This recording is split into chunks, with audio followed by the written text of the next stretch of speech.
Okay, well, we are just going to get settled here really quickly to make sure that we are broadcasting on all the proper channels, which of late has gone very smoothly. Very grateful for that. Wasn't always the case. So we are I think. thankful for that. And when we are broadcasting on all, then we will make it official and we'll begin. So hopefully everybody's been having a great week, great month, and we're excited. We're excited to share some stuff with you tonight. I think it's gonna be a lot of fun. And how are we doing, honey? We're live. We're We're good to live. go. Okay, there it was. Okay, well, officially now, welcome to our monthly teaching, The Ancient Path to Modern Life. Each month, we're aligning our hearts and minds with the Hebrew roots of our faith. And as we like to do, we want to open up with a word of prayer for a blessing over the new month. May it be your will, O Lord our God, and the God of our forefathers, that you inaugurate this month of Tammuz upon us for goodness and for blessing. May you give us a long life, a life of peace, a life of goodness, a life of blessing, a life of sustenance, a life of physical health, a life in which there is awe of heaven and fear of sin, a life in which there is no humiliation, a life of sufficient wealth and honor, a life in which we will have love of Torah and reverence of God, a life in which Adonai fulfills our heartfelt requests for good. Amen. Amen. Okay, so we always like to start out with how we got here and giving you this kind of bird's eye view of the months and how we start. So we are on month 4. Last night, actually at sundown, we stepped into Tammuz, the 4th month. And so we are just finishing up the Rosh Chodesh, the head of the month, the first day. And that's when God calls us to offer him the first fruits of our time and devotion, to set apart that first day of the month, so that he might bless the rest. And so that's a very powerful thing when you think about it, that we want to, make something special about that time. So we're excited to delve into the history of the month and explore the spiritual themes. There are some amazing spiritual themes in this month because our goal is to bring ourselves deeper into alignment with God's rhythms. That is our goal. So every month has, each month is marked by these 3 key elements: the tribe, which is Reuben, the Hebrew letter, which this month is Chet, and the Nicely constellation, done, which is, honey. thank Yeah, you. nice. And this month is the crab, the Cancer is the constellation. So these symbols are what illustrate the different aspects of God's redemption, deliverance, and grace. And there's so much in each of these. Like literally, we could do something on each of these. But when we remember how God showed up for his people in the past, it strengthens our faith that he will continue to move in our lives today. So this month welcomes us into the season of summer. And Michael Heiser, who is one of our, especially Dan's favorites, he observes the midsummer heat, which peaks in Tammuz, which echoes the spiritual refining that tests our faith. Interesting. So every season carries its own purpose and calls us to bear fruit even under the hottest sun. So, according to the Hebrew and Aramaic lexicon, Tammuz was named after an ancient deity of vegetation. But God transforms this idolatry into a season for his people to cultivate the spiritual abundance amidst some physical dryness. Right? It's hot. So the month is a threshold into greater endurance and trust, and really inviting us to lean into God's provision and Yeah. how we can relate.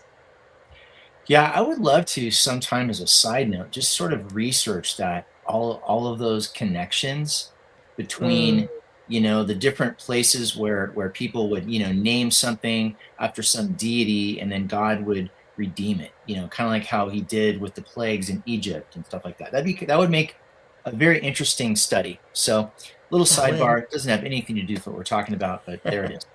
All right. So Vicky mentioned that each month contains these elements, and one of those elements is one of the 12 tribes. And in this case, in the month of Tammuz, that is Reuben.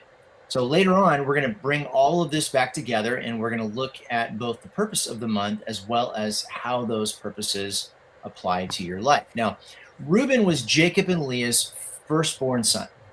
And in ancient Israel, the firstborn really got some special perks. He started life with quite literally every advantage you could possibly have. In the patriarchal culture of ancient Israel, the firstborn had, as I noted before, a special status. He was entitled to a double share of his father's inheritance. And he is expected, as the eldest son, to assume both the leadership of his brothers as well as the role of priestly head over his family. Unfortunately, Reuben squandered those privileges when he slept with Bilhah, who was his father's concubine. And so it's interesting because in that act, he was echoing Esau's reckless rejection of his own birthright, and the consequences were equally severe. So as a result, his double portion was then reassigned to Joseph, and then ultimately Ephraim and Manasseh, who were Joseph's sons. But Reuben's younger half-brother was Joseph, so he's younger, kind of shows you what happens there. The tribal leadership then goes and passes on to Judah. The priestly duties that he forfeited went to Levi. So he really lost basically everything. I mean, he's redeemed in the end, but he pays a price. And so his story is a pretty powerful reminder that even the highest calling can be lost through one grave mistake. And I love this because, the thing is that in the end, Reuben is redeemed, but he didn't get all of those things back either. Yeah. And like I love learning about this because I have learned, right, that Judah was the leader and that Levi was the priestly duties, but I never knew it came because Reuben, who kind of rightfully had lost it, and so they went to them. I did not know that. That's awesome. Nothing thwarts God's plan, not even our sin. All right, so the second element we're going to look at is the letter that connects with the month. And so think of the month of Het as the light radiating from your eyes. This is a brilliance that the enemy desperately wants to extinguish. The interesting thing, though, is Het isn't just about light. It's also the number 8 in Hebrew. Remember, in Hebrew, every letter also has a numerical significance. And so that makes it a powerful symbol of new beginnings. So during this month, God is calling us to essentially press the reset button, to approach him with humility, to lay down our past mistakes and ask for a fresh start in every area of our lives. And I love this passage in Romans 8 because it reminds us of why this invitation matters. It says, "Therefore, there is no longer any condemnation awaiting those who are in union with the Messiah, Yeshua." Why? Because the Torah, or the law of the Spirit, which produces this life in union with the Messiah, Yeshua, has set me free from the law of sin and death. And I love the freedom and all that. And so in this season, Het is essentially lighting up a choice for us. This is a choice between life in the Spirit or life in the fear that leads to the death grip of sin. And if you look back at the history of the Hebrew nation, you see many, many, many illustrations of the fruit of their own choices, both good and bad, by the way. I mean, you see the freedom when they chose life, and then you see the enslavery of one form or another that occurred when they chose death. So this letter is just kind of a symbol of inspiration for you to step into the new beginnings that God has prepared and to walk in the light that he's placed in your eyes, and to live unshackled by fear or condemnation. It's interesting, That's you know, in awesome. that idea of fear or condemnation, which is essentially a form of shame.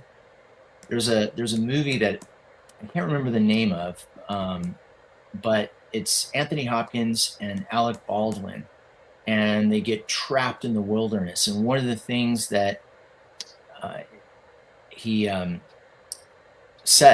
Anthony Hopkins says to Alec Baldwin's character is like, you know why people die in the wilderness? And he's kind of caught off guard by the question. And he says, shame. Because we're so stuck on all the things that we should have done, or why did this happen to us, or what did I do to deserve this, or whatever, that we don't actually figure out how we're going to get through the night and actually live and survive in the situation that we find ourselves in. Shame is incredibly crippling, and this is what God is inviting us to experience freedom from. All right, the third element in this month is cancer, or the crab. So imagine an actual crab scuttling along the shore, tough shell, sharp claws. The shell protects the crab, by the way, but it can also make us kind of crusty, where we're sort of hardened against life's challenges. And the claws that are represented by the crab, those can wound, but they can also guard what's tender or soft inside. And so in our own lives, we think about it, we all have places that we keep locked up tight, places where we're so soft and we're so vulnerable that we run the risk of being destroyed. So cancer, or the crab, lives in water. Water is the realm of emotions, right? Water can be calm and clear, or stormy and unpredictable. So if you want a little thought experiment, just take a moment to consider, is your inner sea, so to speak, peaceful, or are you navigating whitecaps and undertows? Do you plunge into the depths of your feelings, or do you hover at the shallows where nothing really changes? And so, in a similar respect to the crab, how it sheds its old shell in order to grow, we also have to ask God to crack open our protective layers so we can grow as well. Because honestly, if we don't, we will become stuck. And if we're stuck, we won't be able to embrace the next season he's calling us into. Right? So just declare it now, or when we finish here, but every shell around me will break and I will open my heart to you. And just ask the Holy Spirit to help break all the shells around you and help him to open your heart to God. And then ask God to guard your heart and guide your steps, guide your eyes, guide your ears this month, because we want to look at what happened to Reuben and learn from it. Hopefully we're not looking at Reuben and we're getting all judgy and we're thinking that can never happen to me. Hopefully we're looking at Reuben and we feel a sense of sadness for him. We feel a sense of, wow, I don't want to miss out on God's best. And so I want to learn from what his lesson teaches us. So good. So what we're going to do now is look at a timeline. What happened during this month through the years? So we're going to look back a lot, and we're going to look at its purpose and how to live it out today. So every year on the 17th of Tammuz, Jewish communities around the world observe a fast, and it's to remember a cascade of terrible and tragic events that have happened on that date. They all happened on, not just in the month, but on that date. So there's a rabbi that wrote a book. His name is Elihu and Kitov, and he wrote a book called The Book of Our Heritage, and these fasts awaken hearts towards repentance through recalling our forefathers' misdeeds. So the misdeeds that led to calamities. Okay, so these are soul-wrenching moments in Israel's story. So on Tammuz 17, Moses shattered the first tablets. When he came down off the mountain with the 10 Commandments, and he saw the people with the golden calf, He was so angry, he threw the tablets. That happened on Tammuz 17. There was on that same date the scouting mission of the 12 spies, the ill-fated mission. King Manasseh's discretion of the desecration of the temple by installing idolatrous images. He put horrific images in the temple on that date. You can find that in 2 Kings 21. The priests halting daily sacrifices during Babylon's siege in 586 BC. And then Nebuchadnezzar's army in 587 breached the walls of Jerusalem on that date. So these events, they were profound, they were terrible, and they created profound sadness, nostalgia, and questions about what might have been. So that's for the people. You can look back at that, and I think for each of us personally, we can look back at times in our own life what could have been, right? And we don't want to stay there. We certainly definitely don't want to stay there. But they talk about it like a crab outgrowing its shell. If we refuse to shed our old protective layers, we become stuck, like Dan said, and we don't want to be stuck. We want to step fully confidently into the next season that God is calling us into. So this is a month really to ask God to help us break free from any shells, pray that he will guard our hearts and our eyes, because we don't want to repeat the mistakes like of Reuben's, right? And so we're going to unpack those in detail right here. Okay. Okay, so there's more. I guess there's more of the timeline. So in 70 AD, the Romans, led by Titus, broke through Jerusalem's fortifications following a very lengthy siege. Then after that, during the persecution that followed, a Roman centurion publicly burned the Torah and erected idols at the temple. These were both acts of extreme desecration. Imagine this happening right there. In 1239, Pope Gregory IX ordered the confiscation of all Talmudic manuscripts. All of that was taken away on that date, same date. In 1391, 4,000 Jews were massacred in Seville and 2,000 in Cordova, Spain. On the same day, right? The same date on the Hebrew calendar. In 1391, 4,000 Jews were massacred. Oh, wait, I did that one. Sorry. In 1944, in Prague of the Czech Republic, the ghetto was liquidated. That's when all those people were sent to a concentration camp. Yes. And in 1970, the government of Libya ordered the confiscation of all Jewish property. So if you lived in Libya and you were Jewish, all of your property was taken. That was in 1970. That's in my lifetime. So in Ecclesiastes 7, and we always read from the Complete Jewish Bible, by the way. That's the version that we use. Better to go to a house of mourning than to go to a house of feasting, for all are destined to be mourned. The living should lay this to heart. So it's a sobering thought to consider these things. But we also need to remember that there is truly no darkness. There is only light, since darkness is simply the absence of light. So we want to find that, right? We want, in this month, we're reminded to examine the darkness, but look into the light. Yeah. It's a balance. It's a balance. Mm-hmm. And, there's actually some cool things that happen. I mean, all is not bad, but right around 2100 BC, the flood waters are finally beginning to subside, and Noah releases a dove to scout for dry land. That's in Genesis 8, verse 8. And though the bird returned because he couldn't find anywhere to rest, its flight represented a pretty powerful message of hope, because at long last, the world could begin its healing and renewal. Another big thing that happened is that Moses reascends Mount Sinai. And after the Israelites fell into idolatry with the golden calf, remember, Moses climbs Mount Sinai yet again, although this time it was not just to receive God's word, but also to plead for mercy on their behalf. And with great humility, we managed to convince God to forgive them and then return to chisel the tablets anew. That's in Exodus 32 and also in 33.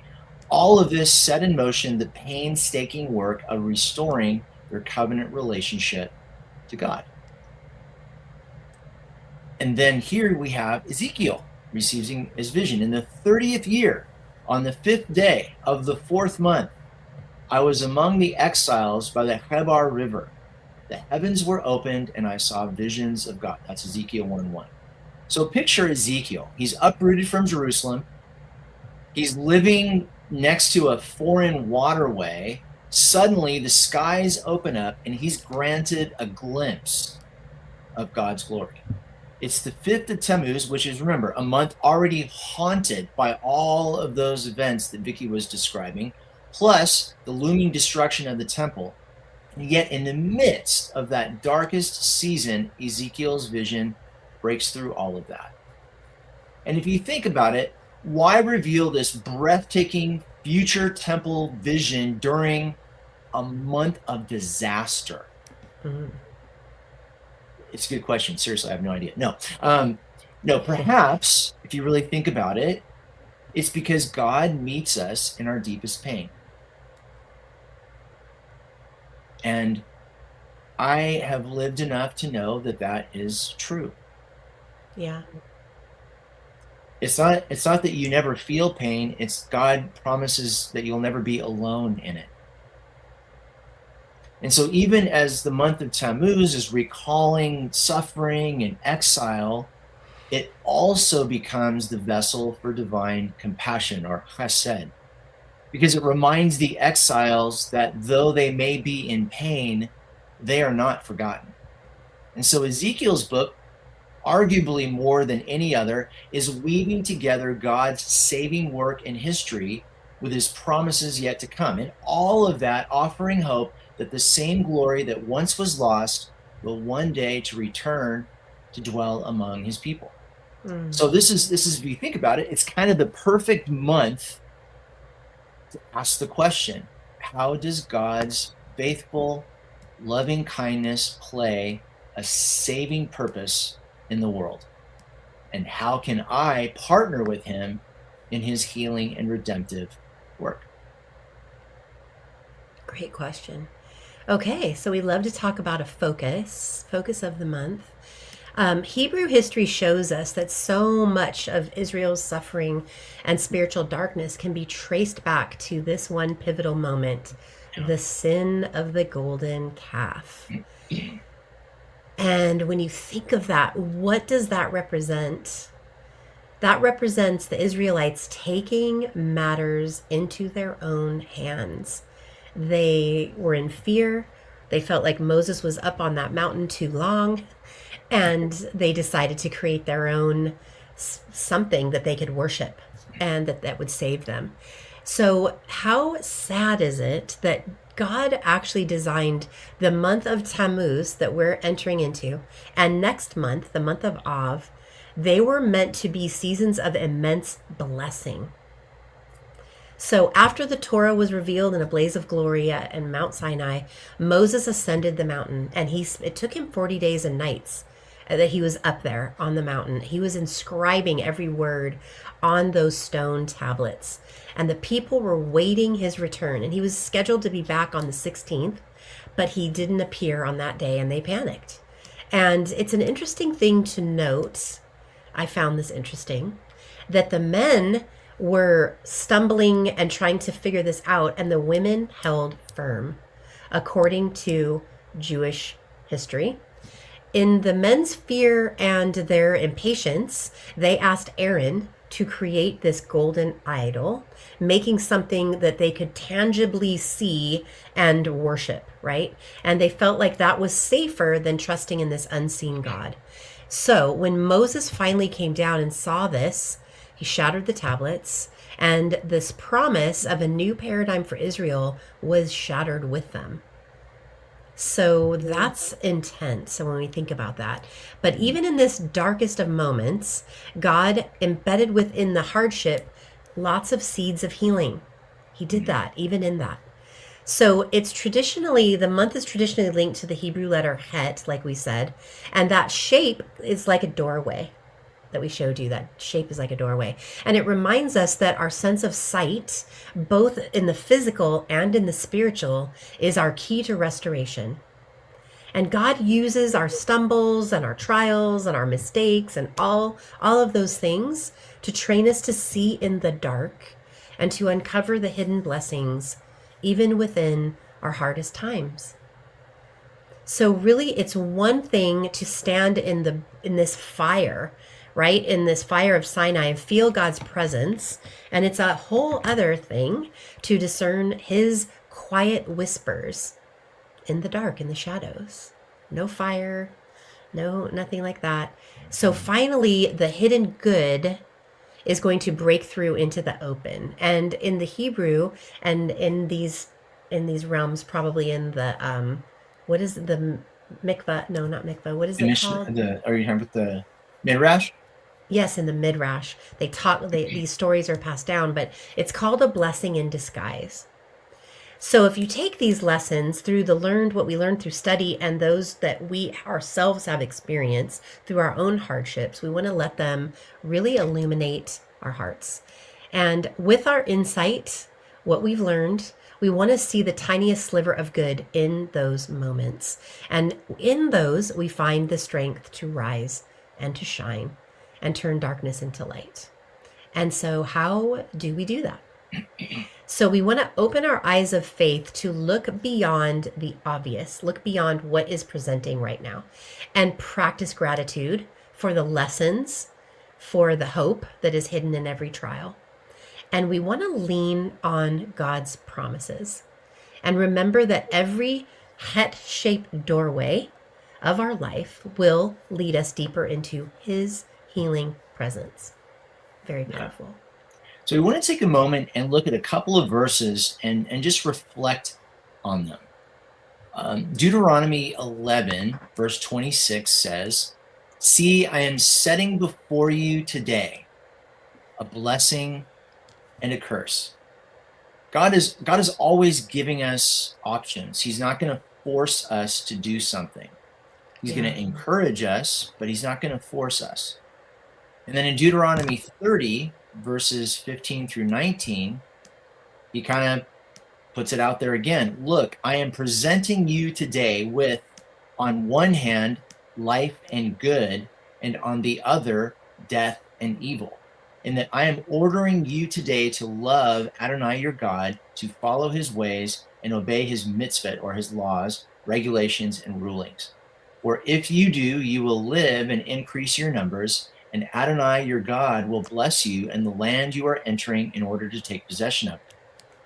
But if your heart turns away, if you refuse to listen, if you are drawn away to prostrate yourselves before other gods and serve them, I am announcing to you today that you will certainly perish.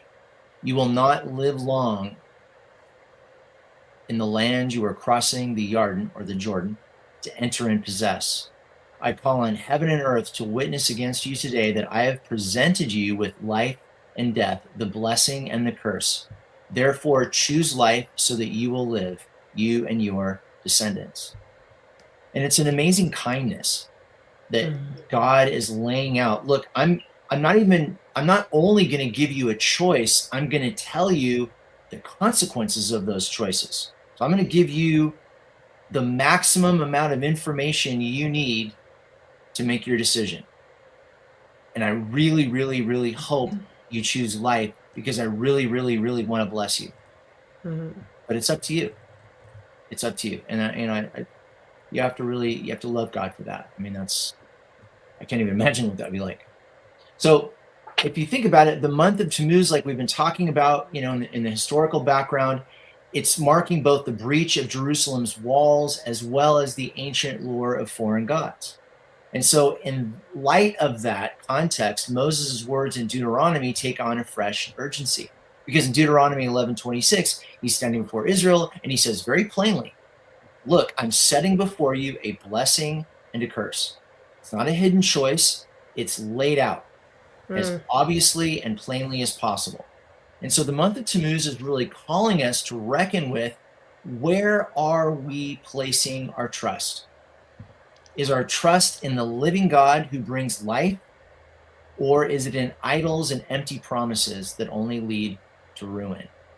And I want to say too here, it's very easy to just sort of look back and think, well, I don't have like some statue in my house, so that doesn't really apply to me. But it does. It's whatever, however we're arranging for life, if it's not in God, then that is an idol, because we're relying on that to bring life to us. We're relying on that to bring us meaning instead of God. And so if that is something that you're experiencing, please don't get in shame over it. Please don't. Just look at that, be honest about it, own it, and then practice relentless self-forgiveness, because God has already forgiven you. Don't live in unforgiveness. God has already paid for it. God already forgives you.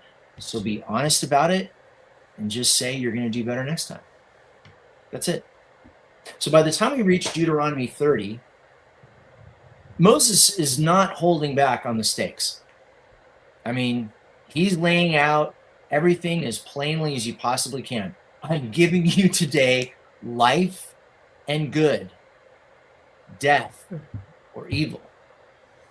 Love the Lord your God, walk in his ways, obey his commands, which, by the way, is the best way to live your life. Like, that's the happiest, most content, most fulfilled way to live your life, is to walk in his ways, obey his commands, and love him with all your heart. And if you do that, you'll live and you'll flourish. But if you turn your heart away, you serve other gods, you look to other things for fulfillment, for refuge, for life, then you'll surely perish, because that is a way that leads to death. And so then he issues his final urgent piece of encouragement. He says, choose life. So in the midst of this midsummer month, please remember that every moment God is inviting us to embrace the promise and to reject everything that would destroy us and affirm the life-giving path of obedience with all of its promises for us and for our children. Yeah, so good. So this is an interesting thing. It's often, this month is called the film strip month. And it's really more than a clever phrase. It's a powerful spiritual tool. And it's really a great tool to fight against fear and self-sabotage. So think of your life like a series of frames in an old film reel. And each moment, every joy, failure, breakthrough, heartbreak, every single one of them is a snapshot. And when you look at them one by one, it might feel random or maybe even discouraging. But when you begin to zoom out, when you let the Holy Spirit guide you through the film strip of your story, something profound happens. And you begin to see a thread of God's hand weaving each scene into a really redemptive and purposeful whole. And as I'm talking about this, have you guys ever seen the movie by Pixar called Inside Out? And it's such a great movie that illustrates this in particular. By the end of the movie, they're kind of looking at all of these things that have memories. It's about her memories, the little girl's memories, and they're looking at them and they kind of stand back and see like what happened before and what happened after. And they were so busy just trying to get the joy, because joy was trying to make sure no one felt sadness. And then when they looked back, they realized that every joy had sadness. And the best joy came after sadness. You know, like there was a game that they lost, but then there was this great moment with the team and this incredible connection. And so it's such a powerfully done movie. It's so fun to watch. But I was thinking of this when it talked about looking at your life and at those film strips, at those snapshots, because there is sadness and there's also great joy and all of those things. And we want to see the hand of God. We want to see what he's doing. And I love it when you see sometimes things where you're going through a season and then you get to a side where you go, oh, I see why this happened or why this is happening, right? Mm. So it's a month to really invite the Spirit to breathe new life into every frame of your past. Some of those moments you'll treasure, others might bring pain or regret or shame, like Dan has been talking about. But ask God to show you how those scenes connect. Where were you before you met Jesus? I shudder to think of where I would be. I didn't meet Jesus till I was 28. So there was a lot in there. I did not grow up with God in our home. I met him, and my life was drastically different after. What battles have you survived? What have you gone through? What healing have you received? What blessings has he poured out that we can forget, right, in the rush of everyday life? Because our lives tell a story. So the question is, are you living out your vision of it or his? We watched this incredible sermon, and the guy, Jamie Winship, was talking about going around in this men's group, and they were all introducing themselves, and then talking about what they struggled with. I'm so and so, and I've been addicted to this for so long. And he was so bothered at the end when it came to him. He's like, great, now I know what Satan says about each of you. I want you to tell me, what would Jesus say about you? If Jesus was standing next to you and introducing you to me, what would he say about who you are? I can guarantee you it wouldn't look like this. This is how God sees us. What's his version of these things that have happened? So worship is the key to letting God take over the narrative, because without it, we're tempted to build our own golden calves. Like Dan says, the things that we cling to for comfort, to go to for control when God feels risky, right? And that was really their mistake. They had seen so many miracles, huge miracles, Red Sea miracles, right? But when Moses was delayed on the mountain, the fear came right back in. And they really forgot the film strip of deliverance and provision and promise. They were just in the desert with manna falling down, like gone, forgotten, right? And we get it because life comes in and we go to our realities sometimes is the things that we've had to go through. But you don't want to trade the living God for a lifeless idol. You don't. And if they had just reviewed their story, then they would have remembered that God always comes through.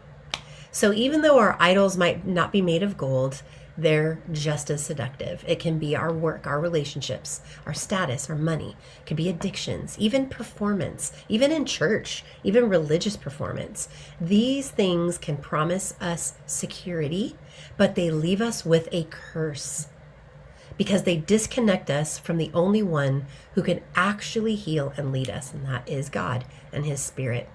So this month, take time to reflect. Re-watch your story with the Holy Spirit as your guide and let him show you where he's been all along, because he's been redeeming every frame for your good and for his glory. And if you have things in your life, in your past, that don't make sense and you can't reconcile that, reach out to us. That's one of the biggest reasons why we love Grief Recovery. There's so much healing that can happen when we process trauma and grief like that. And we know that it's a tool, and we know that ultimately the healing is in Jesus, but it is a tool that really, really helps. So we want to read Deuteronomy 27:15, a curse on anyone who makes a carved or metal image, something Adonai detests, the handiwork of a craftsman, and it is set up in secret. And in Leviticus 26, it says, I will destroy your high places, cut down your pillars for sun worship, and throw your carcasses on the carcasses of your idols, and I will detest you. God is serious. In Colossians 3, verse 5, it says, therefore, put to death the earthly parts of your nature, sexual immorality, impurity, lust, evil desires, and greed, which is a form of idolatry. So we know that there's intentional idolatry and there's unintentional idolatry. And every part of that is losing God's presence. It's losing that. So in Ezekiel 8:6, it says, Ezekiel is writing this and he says, God asked me, human being, do you see what they are doing? the horribly disgusting practices that the house of Israel is committing here, so that I must distance myself from my own sanctuary. But you will see even worse abominations in Ezekiel. Ezekiel's intense. Yes, he is. Yes, he is. And part of that film strip too is, you know, it's important to see this for what it is, but it's also important not to, jump on the shame train and ride that all the way into the station either. Because there's a very human part to all of this, and that's that we just want life to be good again. Because it's hard, it's difficult, it's challenging, it can be painful. And so we just want life to be good again. We're not necessarily looking for an idol to bow down to per se. It's just we get so weary, we get so tired that we just want things to be good again.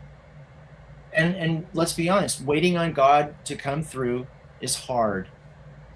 But I will tell you this, the only thing harder than waiting on God is wishing that you had. Reuben was the firstborn of Jacob. As I noted earlier, he held a position of honor, privilege, immense responsibility. As the eldest son, remember, he was meant to inherit a double portion of his father's estate, lead the 12 tribes, serve as the priest of the family, and one reckless decision changed everything. One single moment of weakness, Reuben sleeping with Bilhah, his father's concubine, seeking comfort perhaps in the midst of chaos and grief. That single act cost him dearly. His birthright, the double portion, to Joseph, his leadership to Judah, his priesthood to Levi. Reuben's legacy basically is one of lost potential. He's kind of like the equivalent of, there's a sports figure who's incredibly talented and gifted. They're like the next, say it's basketball, like they're the next Michael Jordan. And then, they just follow the wrong path and you never hear about it again. Here's the thing. Looking at this from a distance, it's very easy to get judgy. Yeah. Very easy. But if we're willing to take a little closer look, Reuben's story is steeped in trauma and unrest. Think about everything Jacob's family had endured up to that point.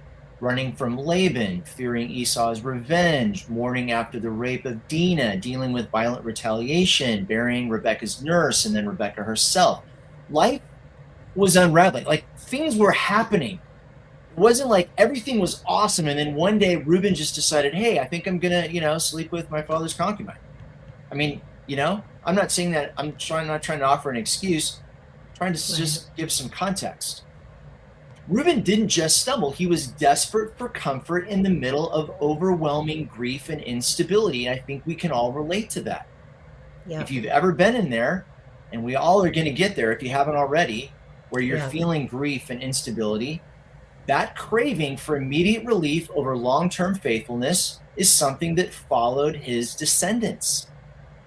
Think about this. Even after the Exodus, the tribe of Reuben chose to settle outside the promised land.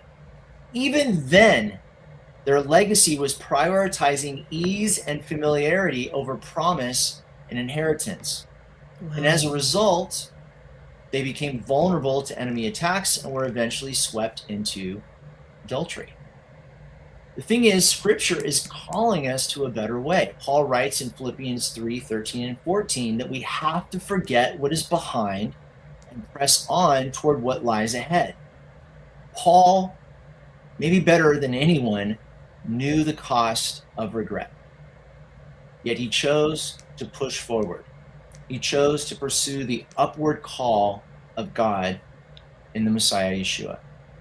And so where Reuben's story warns us of the danger for settling for temporary comfort when God is offering eternal reward, instead of being held back by our past, instead of getting numbed by the need for immediate relief, we're actually being invited to rise. We're being invited to step into our full inheritance, to run the race and to keep our eye fixed on the prize.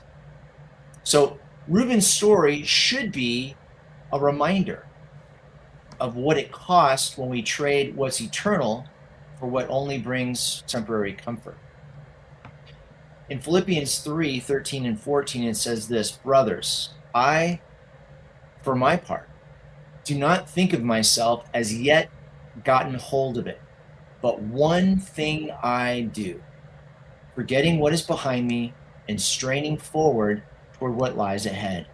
I keep pursuing the goal in order to win the prize offered by God's upward calling in the Messiah, Yeshua. And what a blessed race that is. Yes. And so we always love to give an alignment into action, which is about this month. It holds both that failure, that memory of failure, or that hardship, and a promise of victory. And so it's a season that reminds us that these two very different outcomes that were experienced by the Israelites and that are experienced by each one of us.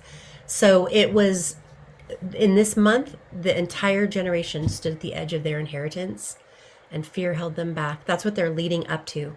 Right now, they're getting ready to head into the promised land. This month is about that. They're stepping into that. And we know the story. We know that fear held them back. They weren't ready to trust God.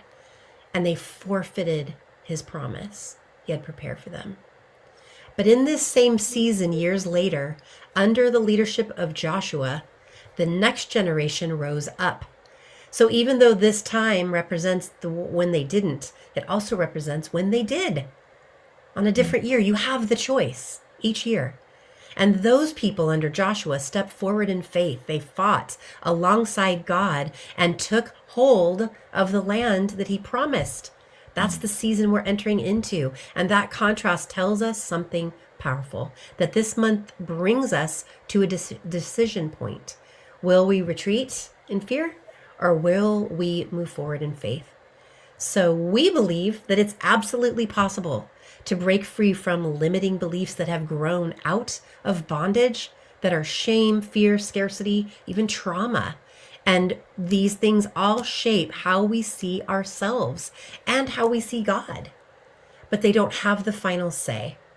And that's exactly what we've been talking about. You don't want to just stay in the dark places, but you want to go in there. You want to expose what's hidden and bring healing where it's needed the most. Because when light breaks through and poverty mindsets and old identities lose their grip, how awesome is that? And to begin to walk in the fullness of who God says we are, more so than ever before in your life. That's what's the promise right now.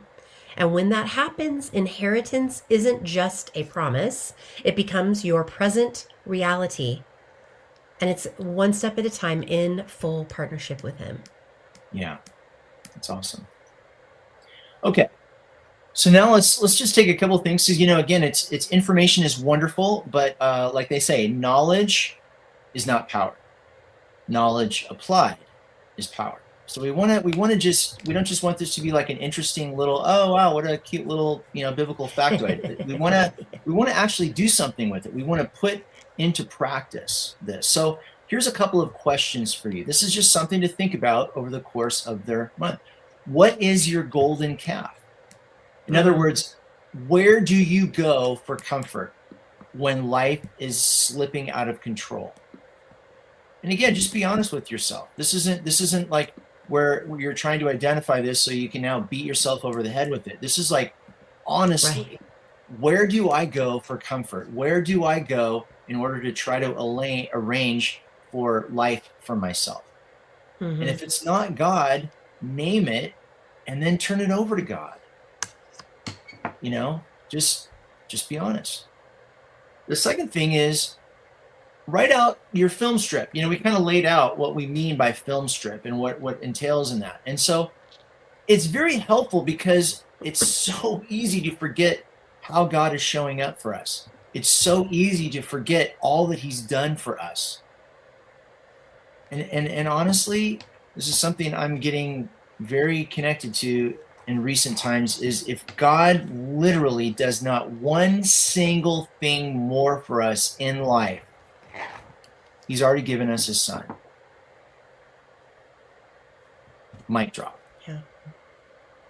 So in this exercise, though, it might be helpful to write out your film strip. What are the miracles you have personally experienced from God? And then write them down. Because when we write them down, it's very powerful, because we're kind of calling back to mind and putting to paper, this is how God has shown up for me. And it's awesome. It's Yeah. an awesome reminder. It's so good for the heart to just remember all that he has done for us. It's really powerful. Yeah. So that is pretty much our presentation for the month of Tammuz. We would love to hear how it all goes for you. If you are in our Inspired Life membership, we will be meeting this Thursday and we're going to talk about this. We're going to talk about the month and the film strip. And we also do something each month where we get complete with the previous month. So, this last month of Sivan that just ended yesterday, lots happens in these months. And so, we love our time together where we break off and we have such incredible time, but we break off into partners so everyone gets an opportunity to share, to get what we call emotionally complete with the previous month, to be able to be heard and held in, valued really with love and respect and honor. And so if you want to learn more about the membership, check it out at inspiredlifemovement.com/membership. You can DM us, reach out. We would love to chat with you if you want to learn more about what membership looks like and what we do. We meet twice a month, and this Thursday night is going to be our alignment call. So we're super excited. We so look forward to seeing our people. We love those nights, and we love sharing this with you guys. Just aligning with the months has been a game changer for us. And it really is helpful even now as we are reading off this month.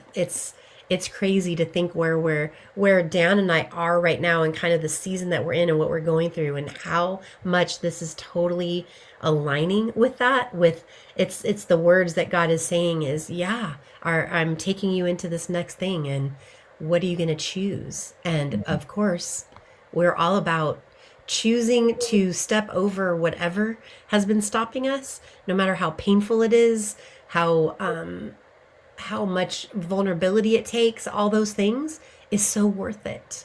And to step boldly into this is going to be a year we're going into the promised land. We're not going back. We're not going back to the desert to circle it again. This is a year of stepping in. So we hope that you'll join us.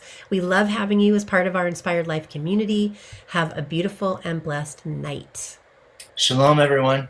Shalom.